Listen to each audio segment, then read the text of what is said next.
Welcome back to our journey through literature. Last time, we journeyed deep into the heart of treachery and ambition, witnessing Macbeth's spiraling descent into kingship through regicide and that haunting appearance of Banquo's ghost. Mhm. We left him really at a precipice, his mind full of scorpions, just consumed by paranoia, Absolute. and resolved, it seemed, to seek out the Weird Sisters once more, desperate to know his future, to somehow regain control. Indeed, Act 3 really concluded with Macbeth's world just, well, unraveling. That encounter with Banquo's ghost at the banquet, Yeah. it wasn't just a vision, it was a profound psychological breakdown. You could see it happening. Yeah, it revealed the true, horrific cost of his ill-gotten crown. And that moment of public madness where he kind of exposed his torment, it pushed him to this desperate re-engagement with the supernatural. Thinking they had the answers. Believing perhaps the witches could offer him some form of twisted salvation or, at least a clearer path forward, he feels trapped, completely trapped, and he's turning back to the very forces that first ensnared him. And so, you, our curious listener, are perfectly positioned to join us today as we embark on a close reading of Act 4 of Macbeth. This is where the play truly shifts. It really does. We witness the brutal, unsparing consequences of Macbeth's tyranny and watch as the forces that will ultimately challenge him begin to gather. It's a pivotal act, sets the stage for that inevitable confrontation. Absolutely. Our mission today is to really deconstruct this pivotal act. We'll explore how it functions within the play's overall structure, how key characters evolve or tragically devolve, perhaps under intense pressure, and how crucial lines and literary devices amplify its profound implications. We'll connect everything back to the play's core themes, revealing how this act dramatically pushes them to their most extreme. Honestly, prepare for revelations that will make the events of Act 3 seem almost tame by comparison. Right. Macbeth descends into an even deeper, more terrifying abyss of depravity here. All right, let's jump right into Act 4, Scene 1. And right from the start, we're hit with this truly unsettling atmosphere. We find the three witches around a bubbling cauldron, and they're not just observing. Right. They're actively creating this sinister spell. What is it about that opening, that iconic rhythmic couplet, double toil and trouble, fire burn, and cauldron bubble, that just immediately plunges us into their malevolent world? It's masterful, isn't it?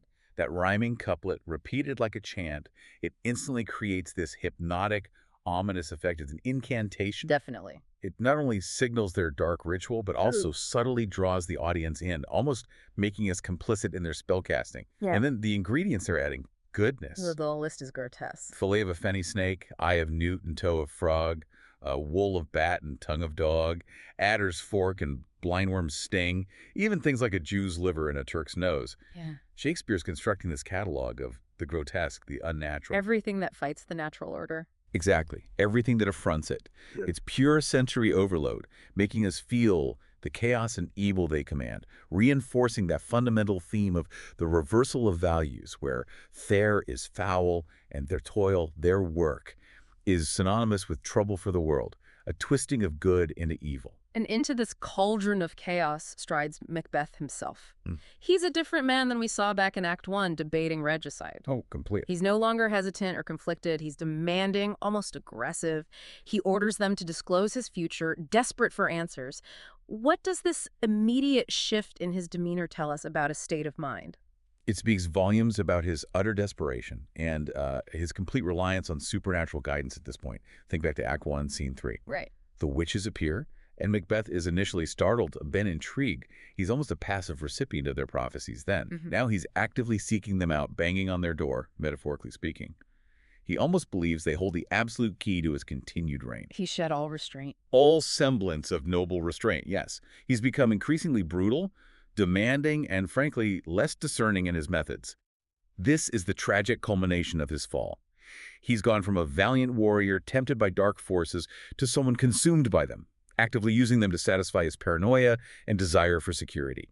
His ambition has calcified into this monstrous will to power. And the witches, in their sinister game, they respond by conjuring three apparitions, each delivering a riddling prophecy designed to, well, simultaneously reassure and deceive him. Yes.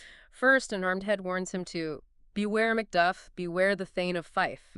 Then, a bloody child tells him to be bloody, bold, and resolute, laugh to scorn the power of man, for none of woman born shall e'er have power upon Macbeth. Sounds pretty good. Sounds invincible. Finally, a crowned child holding a tree declares Macbeth will never vanquished be until great Birnam wood to high Dunsinane hill shall come against him. These apparitions are Shakespearean genius in action. Master strokes of deceptive prophecy designed to play directly into Macbeth's hubris. Let's take them one by one. The armed head, often interpreted as a symbol of war and a grim foreshadowing of Macduff's ultimate role in Macbeth's decapitation. Right, the literal head. It's a direct, unambiguous warning. But Macbeth's fatal flaw, his overconfidence, his selective hearing it, prevents him from fully grasping its literal, grim meaning. He hears what he wants to hear. Exactly. His immediate reaction, "Then live, Macduff, what need I fear thee?" perfectly illustrates this flawed interpretation. He takes the seemingly comforting part of the next prophecy, "No one can harm me," and just dismisses the direct threat. It's a classic example of how his mounting self-assurance blinds him. And that second apparition, the bloody child, offers what sounds like complete invincibility. None of woman born shall e'er have power upon Macbeth. How intoxicatingly comforting must that sound to a man consumed by fear? It sounds like absolute security, doesn't it? But here's the twist and his brilliant dramatic irony. This apparition actually symbolizes Macduff, who, as we'll learn later, was untimely ripped from his mother's womb. A C-section. The loophole. The loophole. Macbeth, in his hubris and desperation, interprets none of woman born as meaning literally no human being can harm him. This leads to that false sense of absolute security and a dangerous underestimation of Macduff.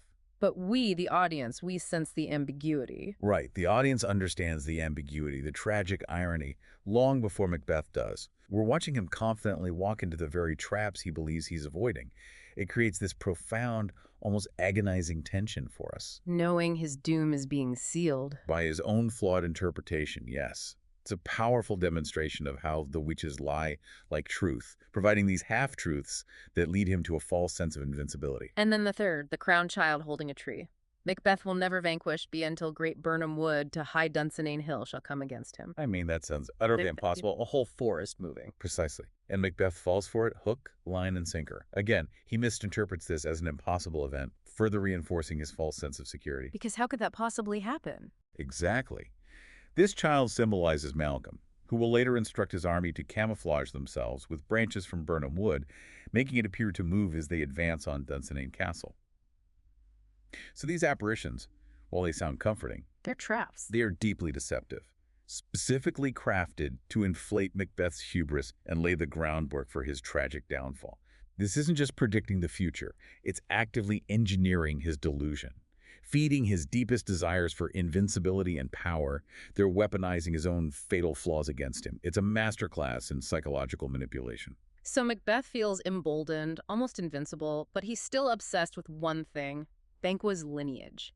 He demands to know if Banquo's descendants will truly reign, and the witches give him one final, devastating vision. Yes, and this is the ultimate torment for him. Despite the seemingly comforting prophecies for himself, Macbeth still cannot escape that initial prophecy the witches gave to Banquo. Right, back in Act 1. They conjure a procession of 8 kings, all resembling Banquo, followed by Banquo's ghost, pointing to his long line of royal descendants. This vision absolutely fuels Macbeth's rage and this profound sense of injustice. After everything he's done. He has committed so many heinous acts, including murdering Banquo himself to secure his own line, only to be shown that his efforts are ultimately futile. The witch's initial prophecy, the one that first sparked his ambition, will still come true for Banquo, not for him. It's a deeply ironic and tormenting revelation, a curse woven into his supposed victory. After the witches vanish, Lennox arrives and drops a bombshell. Macduff has fled to England. This news, coupled with the torment of the Banquo vision, pushes Macbeth to an extreme, chilling new policy. This is perhaps the most critical turning point for Macbeth's character in the entire play. Enraged by Macduff's perceived defection, another threat, another man who won't bend to his will, and utterly frustrated by his own past hesitations, his scruples. The moments where he thought too much.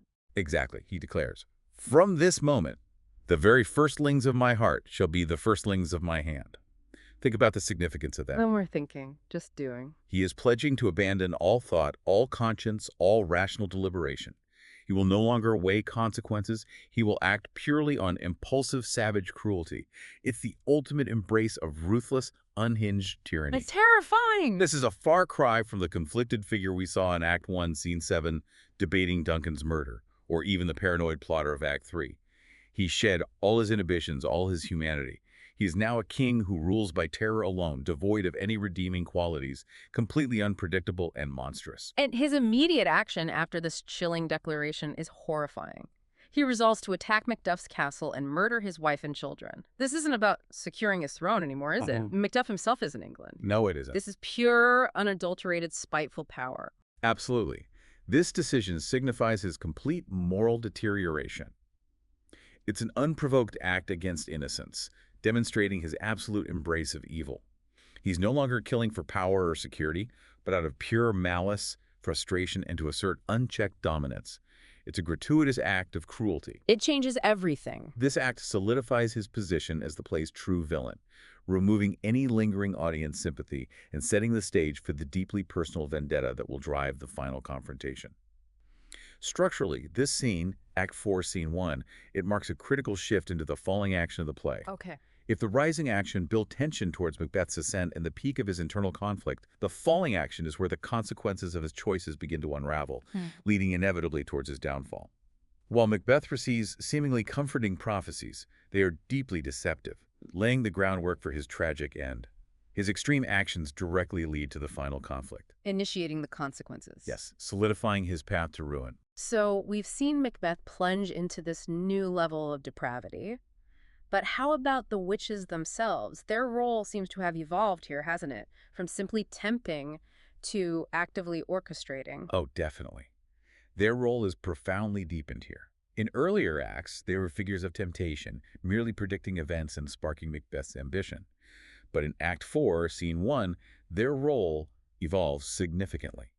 Remember Hedda Kate's reprimand in Act 3, Scene 5? Right, she was angry they acted without her. Yes, and she implied they would give Macbeth a false sense of security, which is exactly what they now deliver with precision through these ambiguous prophecies. They are no longer merely predictors, but active engineers of his delusion. Creating illusions. Exactly. Illusions that feed his hubris and guide him towards his ruin. Their magic isn't just about showing the future, it's about shaping it through manipulation, playing on his psychological vulnerabilities.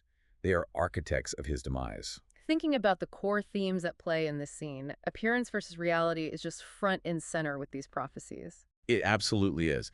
The Apparitions prophecies are the epitome of this theme. They lie like truth, providing half-truths that Macbeth eagerly misinterprets, desperate to hear what he wants to hear. What appears comforting? What appears comforting and reassuring to Macbeth, that no man born of woman can harm him, or that Birnam Wood must physically move, is, in reality, a meticulously crafted deception designed for his ultimate downfall. He's so blinded by his ambition and paranoia that he sees only the superficial, reassuring interpretation. Completely missing the hidden traps. Completely missing the subtle, literal truth that will eventually doom him. It's a cruel twist of fate where his perceived invincibility is actually his greatest vulnerability. And the theme of good versus evil is dramatically amplified by Macbeth's decision to murder Macduff's innocent family. This act marks a new, horrifying low in his depravity.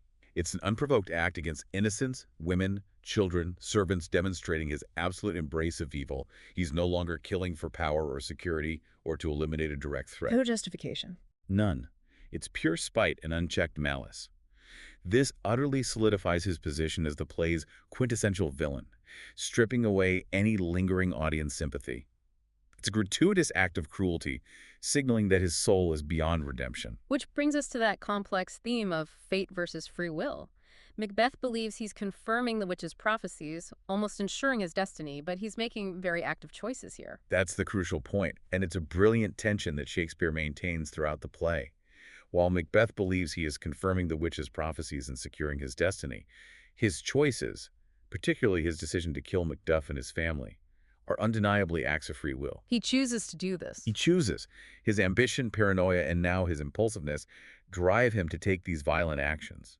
Paradoxically, his desperate attempts to control his fate through bloodshed ironically push the prophecies toward their fulfillment. So the witches might represent fate. They represent a kind of fate, yes, but Macbeth's actions demonstrate his active and destructive choice in how to interact with that fate. He is not merely a puppet. He is an active agent, even a willing accomplice in his own destruction. His free will becomes the instrument of his preordained downfall. Moving from that dark cave to Macduff's castle, we're abruptly plunged into a scene that brutally illustrates the immediate horrifying consequences of Macbeth's new firstlings of the hand policy. Our journey now takes us into Act 4, Scene 2, often chillingly titled The Slaughter of Innocents. It's a scene that hits hard, revealing the human cost of Macbeth's tyranny. We open with Ross attempting to comfort Lady Macduff, who feels deeply abandoned by her husband's flight to England. She's angry with him. Deeply angry and hurt, she laments to leave his wife, to leave his babes, his mansion, and his titles in a place from whence himself does fly. He loves us not. It's utterly heartbreaking because, unbeknownst to her, Macduff has gone not out of cowardice, but for a noble cause. To save Scotland. To seek aid for Scotland, to avenge the king. The audience is privy to this, creating this poignant sense of dramatic irony as we witness her anguish over a perceived slight that is, in fact, a patriotic sacrifice. Her isolation makes her and her children even more vulnerable. And what's particularly poignant is her exchange with her young son about his father's perceived betrayal. The boy, despite his youth, shows remarkable intelligence and wit. The son's character is crucial here. He's more than just a victim. He displays remarkable intelligence, bravery, loyalty to his father, even when his mother is questioning it. His innocent questions and sharp comebacks highlight the absurdity and injustice of their situation, making the horror to come even more profound. For example, when Lady Macduff asks how he will live without a father, he replies, "As birds do, mother," meaning, with what he gets. Resourceful. Demonstrating a resilience and wisdom beyond his years. This dialogue serves to deepen our connection to these innocent characters, making their tragic fate all the more impactful and Macbeth's act all the more monstrous. And tragedy strikes swiftly and brutally. A messenger suddenly arrives, warning them of immediate danger, urging them to flee, but before they can react. The scene just explodes into shocking, visceral violence. The murderers immediately confront the boy, who bravely defies them, crying out, "Thou liest, thou shag-haired villain!" Brave kid. Incredibly brave. Before being stabbed and dying with the words, "He has killed me, mother. Run away, I pray you." Lady Macduff is then pursued offstage, presumably to be murdered along with everyone else in the castle. This moment, the murder of a defiant, innocent child on stage, is arguably the most shocking display of violence in the play. It's unforgettable. It's designed to emphasize Macbeth's complete moral bankruptcy, the absolute inhumanity of his reign. It leaves the audience no room for doubt about the extent of his monstrousness. The structural role of this scene is undeniable then. It's a graphic illustration of the consequences of Macbeth's declaration. This scene is absolutely critical for the rising action leading to the climax. Now wait, didn't I say scene 1 was falling action? You did, for Macbeth personally. Right, for Macbeth, things are unraveling falling action.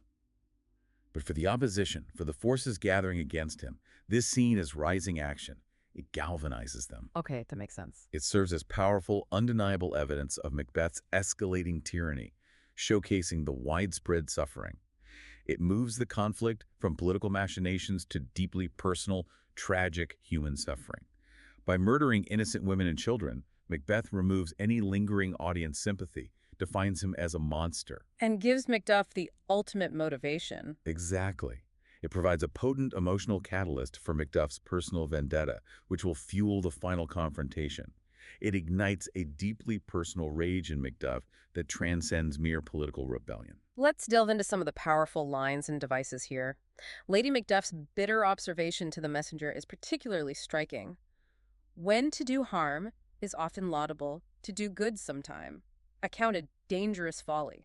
This line perfectly encapsulates the profound theme of the reversal of values under Macbeth's tyrannical rule. It highlights the utterly corrupted moral order of Scotland. Where everything's upside down. Completely. Where evil acts are rewarded and virtue or honest conduct is punished or considered foolish. Lady Macduff, an innocent, expresses the horrifying truth that in Macbeth's reign, the moral compass has been inverted. Living virtuously is now a dangerous folly. It illustrates the complete breakdown of society. And the chilling exchange between the boy and the murderer, "Thou liest, thou shag-haired villain," followed by the murderer's cold reply, "What, you egg?" Stabbing him, young fry of treachery. It's just visceral. This exchange is incredibly stark and brutal, designed to shock and horrify. The son's defiant courage makes his murder even more horrifying, underscoring his innocence and the murderer's inhumanity. Calling him an egg. The use of dehumanizing terms like egg and young fry strips the child of his humanity, making the act even more cold-blooded and depraved. It's a moment crafted to leave an indelible impression, solidifying the audience's revulsion for Macbeth and his agents. The themes here are stark. Good versus evil, clearly portrayed in the murder of innocents. It's a pure, unadulterated depiction of evil. The murder of Lady Macduff and her son is unprovoked, demonstrating the destructive power of Macbeth's tyranny and his complete disregard for human life. No justification, no strategic gain. It's gratuitous cruelty born of paranoia and spite. It marks the absolute triumph of evil in Macbeth's character at this point. And the broader theme of suffering under tyranny. This scene is a painful illustration. Yes, it vividly depicts the pervasive fear, insecurity, and tragic loss experienced by the common people of Scotland under Macbeth's reign. It moves the conflict from high politics to deeply personal human suffering, allowing the audience to feel the direct, brutal impact of his reign of terror on individuals and families. The entire country, as Ross will soon describe, is miserable. This scene puts a human face on that suffering. Which then flows into Act 4, Scene 3, The Gathering Storm in England. This scene is a sharp contrast to the horror we just witnessed. It feels like a moment of desperate hope after intense darkness. Precisely. We find Macduff meeting Malcolm, Duncan's son and rightful heir, at King Edward's court in England.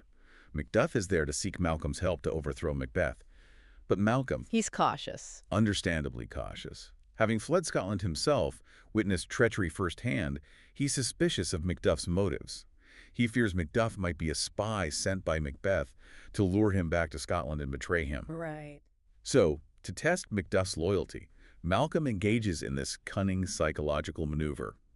He pretends to be an even worse king than Macbeth. He truly paints a vile picture of himself, doesn't he? Claiming he'd be consumed by uncontrollable lust, insatiable avarice, lacking all kingly virtues. It's almost unsettling. It is, and that's the point of the test.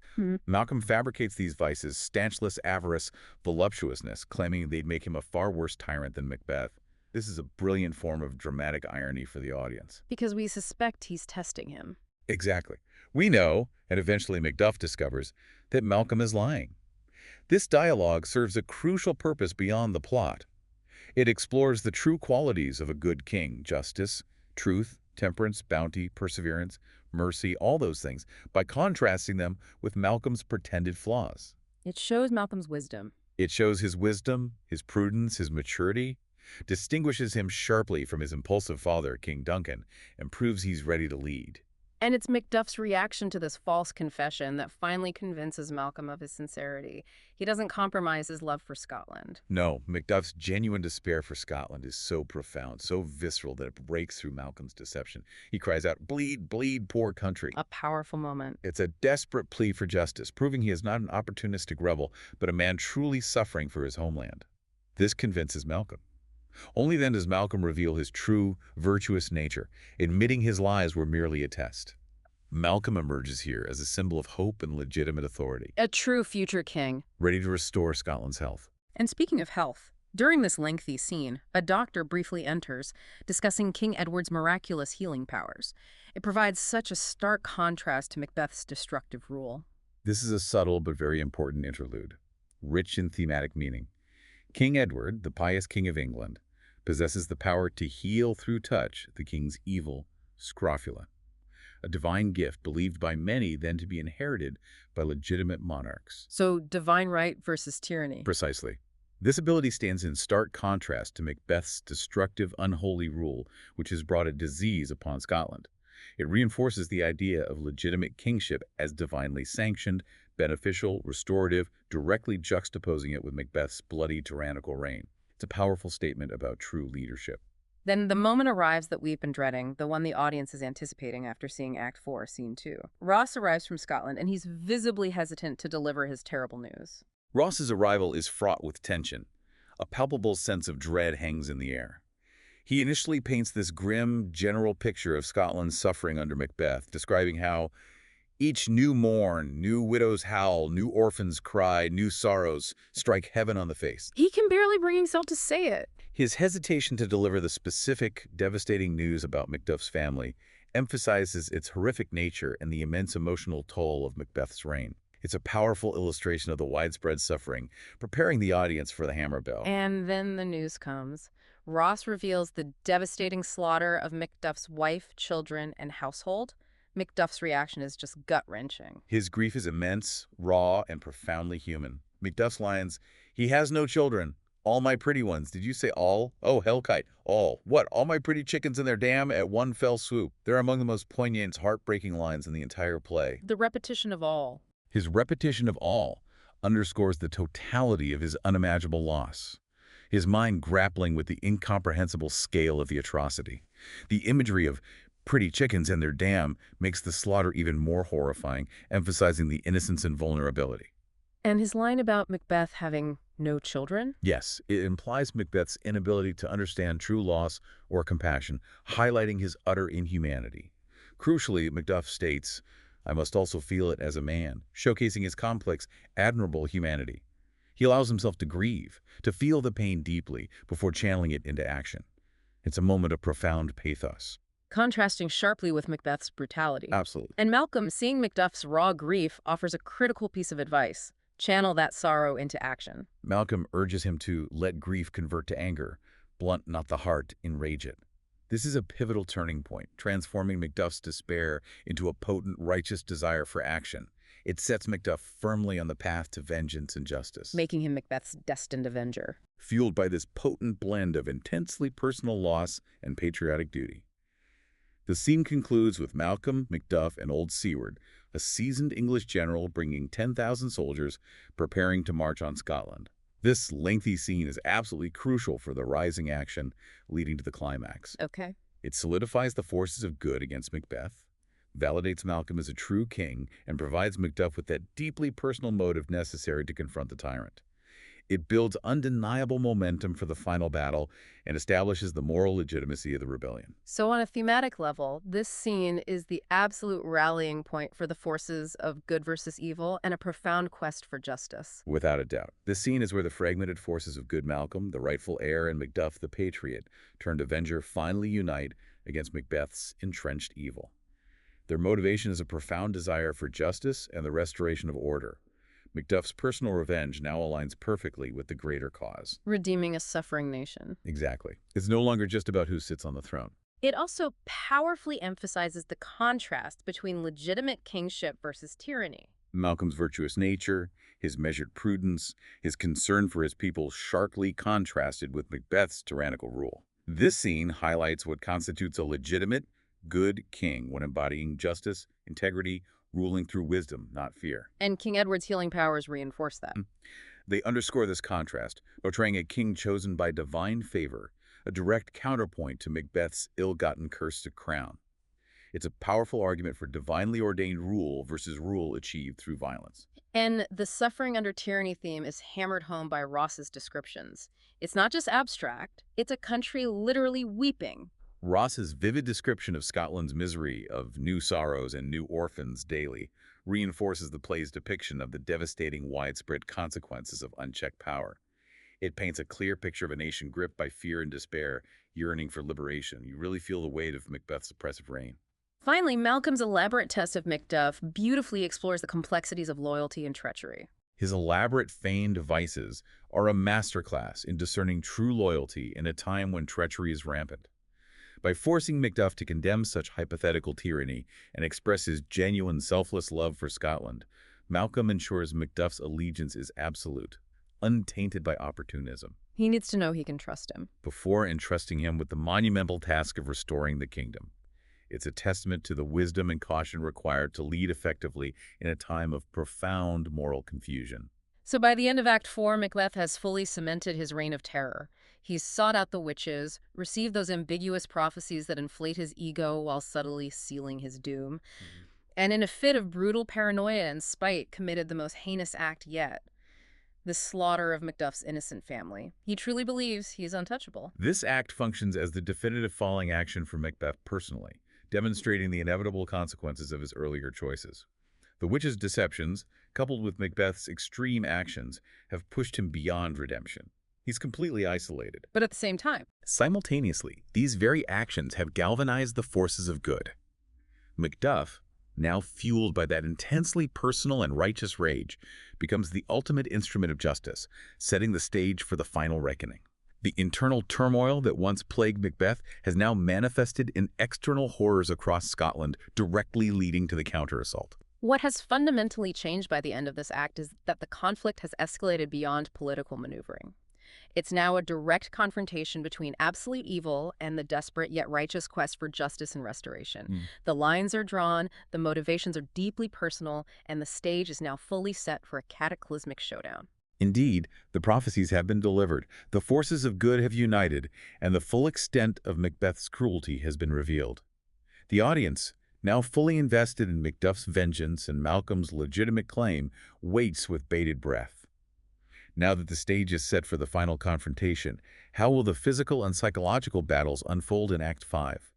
Will Macbeth's delusions hold, or will reality finally break through his false sense of security, revealing the bitter truth of the witch's double meaning? Thank you for joining us on this literary journey. If you're nodding along, help other curious minds discover these conversations too. Press like and subscribe.